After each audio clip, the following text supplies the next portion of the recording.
Precisa ferir a pressão, medir a glicemia ou tomar uma vacina?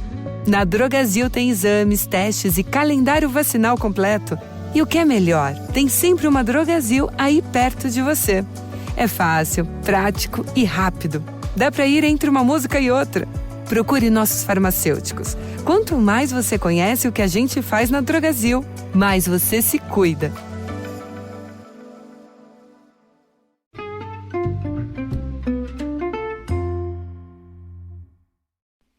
Hi, everybody, and welcome to the Dr. Psych Mom Show. Today, I'm going to talk about this statement that I heard on my Facebook page, and it's a comment that I get frequently from guys that say that while I say, of course, as you know, that if a woman does not like sex before you, then she's not probably going to like sex after you. And meaning that if a woman has had very limited prior sexual experience, despite that it may make you feel good to be her first or to be her second or whatever, you got to think about why she's not had any experience. And either it's because she was raised in a kind of sex negative culture that told her to repudiate her sexuality, at least before marriage. And of course, it's very hard to turn that spigot back on after you've turned it off, or because she doesn't really like sex. And then how the hell is she going to like it with you, especially after the honeymoon stage, right? So, and we will get to that in a second, right after I tell you to subscribe. My most recent subscriber episode, let us see, I know it was good, how to repair after marital coercion and what coercion is and isn't, another hot topic. Anyway, so back to this, the more partners a woman has, the less special she thinks it is. So there was this article on prairie voles, and people tried to move it into the realm of humans that said that, like, the more people you have sex with, the less likely you are to bond with somebody. That's just bullshit. Oxytocin is not just in women. It's in men and women. It's a bonding hormone. And men bond just as much after sex as women do, and women bond just as little as men do. It's all based on the individual, person and the sex and all sorts of things. It's interesting because guys grow up thinking that, of course, they are going to relish their early sexual experiences, and then later they may marry a woman that they love, and never does it occur to them that if they sleep with a whole bunch of women that they wouldn't be able to fall in love.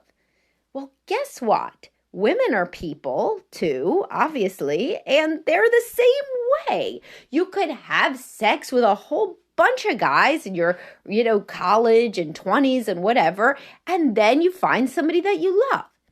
And then they cite this other study, which when you look at it, it's really funny because it shows people say the more that this is used to say the more partners you have, then the likelier you are to get divorced. In fact, they showed that after 10 partners, you were likelier to get divorced, but not as likely as with 2. With 2 versus 1 was the most likely. So it was like a low rate at one partner, obviously, because these people are religious, right? And then, and so they're not supposed to get divorced. Then as soon as you've had 2, it like jumps up. And they had all sorts of like cockamamie explanations in this article, like maybe just the presence of one other partner makes women realize that there are options. But then it dropped again. It went up at 2, then it went down for 3, 4, 5, 6, all that stuff was kind of lower, and then it jumped up again at 10. So, and then when you looked into the study, the fine print, it said that it wasn't even statistically significant, the difference between 2 and 10 anyway. So all that we know from this study, that is, I assume the origin of why people say this statistic, is that people who only have one sexual partner are less likely to get divorced. No shit. They are religious people who are in very traditional cultures. Those are the people who stay virgins until they marry. And only in today's day and age, those are the people who don't have other partners, is people who wait to have sex until marriage, and those people are religious, and religion at that level really looks down upon divorce. So, obviously. It's just a proxy variable, really. So anyway, but what about this bonding thing? Guys who are very insecure, they like the idea that if a woman has no comparison points, then she can't ever leave him because she won't know that she could have any options. Can you imagine taking this rationale if you were going to hire somebody? You know, you're going to hire a nanny for your kids and you say, listen, I want somebody with no experience. Preferably she's never even seen a child before. We're going to take her in and then we know she can't leave our children. Also, she might kill them, you know, though, because she's had no fucking experience with children, right? So think, right? You don't want to engage with somebody in anything that's important to you if they have no other options. Them having no other options or thinking that they have no other options means they are either like kind of shitty at whatever the thing is, or they have really low self-esteem. So if a woman thinks that she has no other options, that doesn't mean she's a happy, healthy person. She's a person who feels stuck and trapped and low self-esteem about herself, right? And also, and here's like another thing, when women haven't had sex with their exes, or even when they haven't even had any exes, they've only had crushes, they still can idealize those people and perceive them as potential options, alternatives rather, to the guy that they're with. People idealize other people all the time. People fantasize about people that they don't have sex with constantly, possibly more than the people that they have had sex with because they haven't had sex with them yet. Women that haven't ever had sex before their husband, if they don't like sex, they think it's because of their husband. They don't realize it's because they were raised sex negative, this, that, the other. They assume that the man knows what the fuck he's doing, so that if they don't like sex, it's due to him. And I see these women all the time in my office. They think something's wrong with the dude because he cannot make her have an orgasm. She was told never to touch herself, never to be a bad girl, never to explore, certainly never to have sex with anybody else. So if her body doesn't function in the ways that, you know, she perceives in romantic comedies and, you know, romantic novels, then she assumes that it's his fault. Had she only had a few other boyfriends, she might have learned about herself differently and realized that, you know, she's got to engage in it as well, in whatever she's doing, and be instructive and teach him what to do. But of course, she's not going to know that if she's never had sex before. There's a window like with anything. I've never, you know, I try to go back and say, is it really never? Let me think. Never met a man who regretted having sex before marriage. I've never met that. Let me think. I have never met a woman who regretted having sex before marriage. Now, you could say these people are sex positive. They're coming into you. They're not all sex positive. Many of them getting dragged into me by a husband or a wife, usually a husband, who wants to be having more sex. But when I'm thinking about it, I don't think anybody regrets not having sex before marriage, except in only the most romantic sense that you think, when you're in your honeymoon stage, you say, I wish I could have only have been with you. Nobody means that. They liked the sex that they were having. Or, of course, in the unfortunate case that something happened and they were molested or abused or, you know, it was a rape. I mean, terrible things, right? In those cases, obviously, people regret those experiences. I'm not even talking about that. I'm saying in the case of consensual premarital sex, particularly in the context of a relationship, I have never heard somebody say, man, I just wish that I never had sex with my high school sweetheart. I just wish that prom night we just wouldn't have had sex. Unless, of course, the guy turns out to be like a super huge asshole or something, you know. But in the case that the sex and the relationship were good, which is most people, most things, then, you know, people like doing it. And every time you sleep with somebody, it teaches you something about yourself. I think it's so funny when the guys say sex isn't special if she's done it with a lot of people. So she should say, you know what? Sex also isn't special when we do it too much. Really, at once a month, we're both yearning for it so much. It's the most romantic, magical union of souls. If we do it more than once a month, though, it really, you know, loses its edge. That should be the appropriate response. Because if something is fun and good and you like it, don't you want to do it? I mean, it would be like saying, and I said this in one of my videos that I did on this topic, it would be like saying it really, you know, it wasn't special for ex-football player to play in the Super Bowl. It wasn't special for him because he had played so much football before. He had played so many games that, you know, the Super Bowl really wasn't anything for him. No, the Super Bowl would be the equivalent of married sex with your, you know, soulmate, how people feel in the honeymoon stage, you know, that this is the love of their life and the person they're going to marry and they're having sex with them. But how the hell, what does that have anything to do with the sex that they've had before? It doesn't have anything to do with it, except you're better at it. Just like Tom Brady. See, there, I thought of a football player. I don't think he plays anymore, does he? Who cares? But anyway, Tom Brady, I know he's probably in the Super Bowl, since I've heard his name and I know nobody. Then it's got to be, you know, special for him to be in the Super Bowl even if he's played a whole bunch of football, right? Because it's the Super Bowl. So it was probably also he probably also slept with a lot of women, but it was still, great. Another Super Bowl for him to sleep with Giselle or whoever supermodel he used to be with. Also, it doesn't stop you from bonding. It doesn't stop you from bonding with your second child to have bonded with your first child. I mean, it just doesn't make any sense. People are able to bond with other humans. We are bondable creatures. We don't have a finite amount of bonding to do. Otherwise, nobody would love their second or third child, right? But you still do. So what this is it reminds me always when guys say this of that show and book You by Carolyn Kepnes.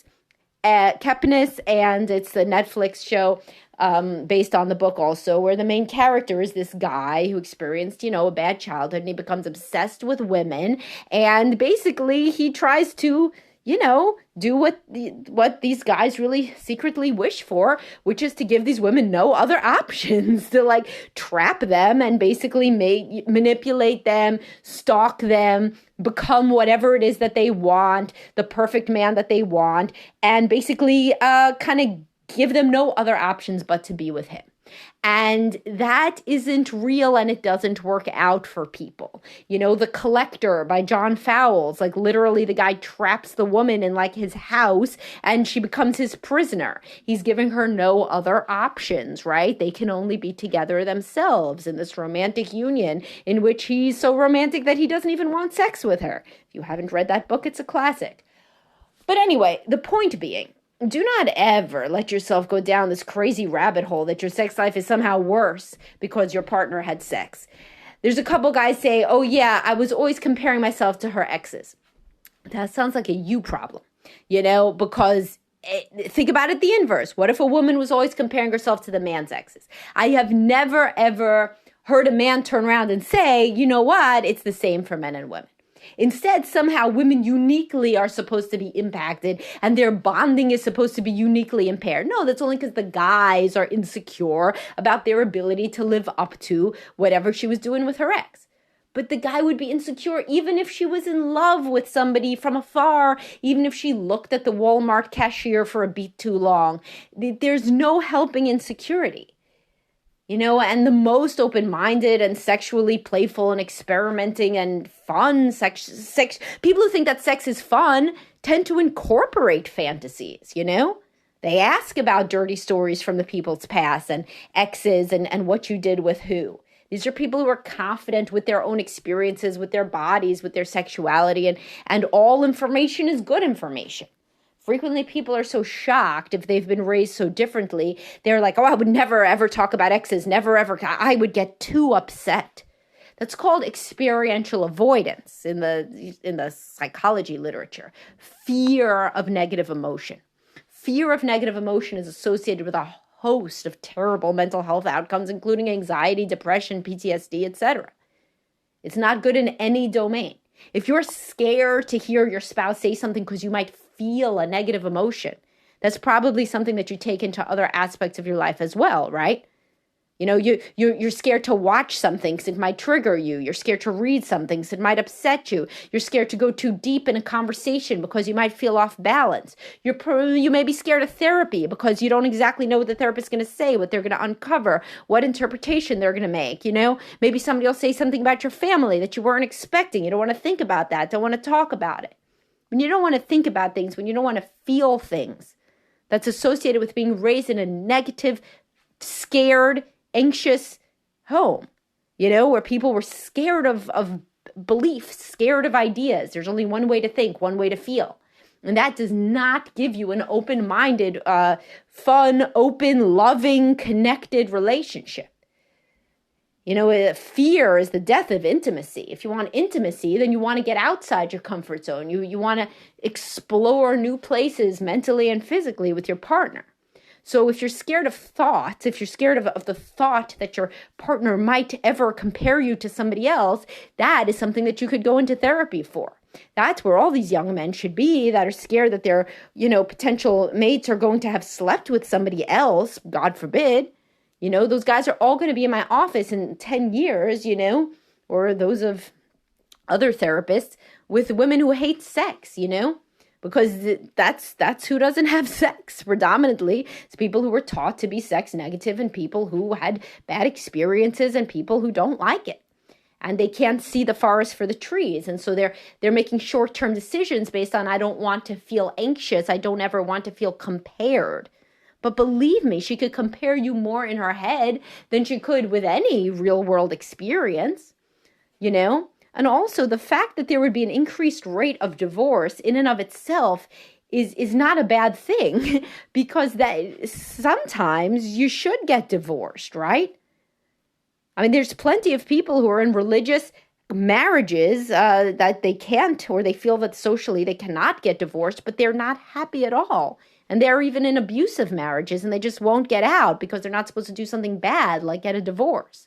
So it's not bad to think that you have options and that you're not trapped in your life, you know? And so there's just so much to think about on this topic. And if you've ever found yourself dealing with a spouse who says these sorts of things, these sorts of closed-minded things about women, or if you, in fact, are a man that's found yourself thinking, well, you know, the reason that I'm so preoccupied attachment is because my wife slept with too many people. No, it's not. That's not the thing. Now, you could say, but when does it end? What if a woman slept with like 1,000 people? Well, shit, that sounds like an addictive problem. Exactly the same as I would say if a man slept with 1,000 women. That sounds like what % of your life are you giving over to sex? I mean, you know, like there was also some dude, you know, on my Facebook that says, you know, I got to have sex 3 times a day or I'm unhappy. 3 times a day? Can you have a job? I mean, come on, man. You know, so sometimes I get those topics where it's like, man, you know, you sound like actually a sex addict. Somebody who says that I cannot be in a relationship because I have to have sex 3, 4, or 5 times a day. No, that isn't good. It's having like 1,000 casual sex partners. It sounds like that was an obsession. It sounds like that was your main thing that you were doing. So no, that's not good. But 10 over how many years are we talking? Really, what's so interesting about this is it's not just a sexual partners thing. It's because most people have sex within monogamy, right? They have sex within, so it doesn't have to be marriage, but like the average person will have like a few relationships and that's where they get their sexual experience. So if you don't even want somebody who's had sex, then you're also saying that you don't want somebody really who's been in any sort of intimate relationship. So they don't have practice at either one. They don't have practice at sex and they don't have practice at intimate relationships either. You know, and so then how do you think that's going to go when you start being married to them? They don't even know if they like intimate relationships. They've never even really had one. So they may well not like it at all. And then that sucks for you. It's like, you know, my analogy that I've used in some other video, which was if you're hiring a secretary, would you hire a secretary who's never seen a computer, never, you know, done any sort of administrative work, and then before you even see what she could do, you sign a contract that says that you have to employ her forever? That's what marriage is to somebody who's never had sex. And so you can't imagine what the hell the sex life is going to be like. And sex is a big part of marriage, as I think most of you are aware, I feel, given my podcasts and my posts and all my stuff. So anyway, that is what I think about the topic. And I hope you find it interesting and worthy of listening. And please do subscribe, only $8.99 a month for 130 plus episodes, most of which are at least 15 minutes. That is a lot of listening for you people that like to listen. And always please join my Facebook group. That is way cheap, $4.99 a month. And you get to interact with lots of fun and intelligent people, such as myself and all of my followers. I have like over 400 something people in there now, like 412 or something. There's a lot of people in there. All right. I'll talk to everybody soon. Have a great day, guys. Bye-bye. Oh, and P.S. I forgot when I was doing this description that I had promised you guys a parallel in an anecdote from my own childhood, and it is this. When I was young, my mother taught me to read before kindergarten, but very young, and not a surprise, I'm sure, to you guys, since you see how prolific I am and how much I write and read now. But anyway, so I got into, I think it was preschool or something, and the teacher told me, this older woman, she said that it was so unfortunate that I already knew how to read because I wasn't going to be creative like the other children. The other children had to look at the book and make up stories for themselves. And because I had already learned how to read, I was not going to be creative. Now, that is obviously quite a stupid statement, you know? And why? Because, I mean, shit, you could read so much. If you know how to read, that is hardly the death of creativity. You could read all sorts of shit. And I was writing and reading, and I wrote my own novel and all these things when I was a little kid. And, you know, I was very creative. And I was certainly not hindered by the ability to consume actual books and stories, right? So that really reminds me, it's really analogous to this idea that if a woman knows about sex and is skilled at sex and has learned about her body, she is somehow going to be less able to enjoy sex within marriage. How? She's learned more. She's ahead of the game. She will be able to bring that same sexual skill into the marriage and, of course, learn more. Everybody's different about that individual person and, you know, what they like and how their own dynamic is in bed and so forth. But thinking that having more skill makes you worse off is some sort of fiction, and it really puts on the pedestal this idea of childlike innocence, almost in the Garden of Eden. A child that can't read but just makes up stories, a woman who, you know, never had sex at all but then just bounds into her husband's arms naked on the wedding night with a big smile, excited to learn. This shit is fiction. It's just fiction. And it comes from just this, you know, fetishization of innocence that was stupid when the woman said it to me when I was young and is equivalently stupid when men say it about women now. All right, in case anybody had tuned in purely for that anecdote, now you have it. And I'll talk to everybody soon. Bye, guys.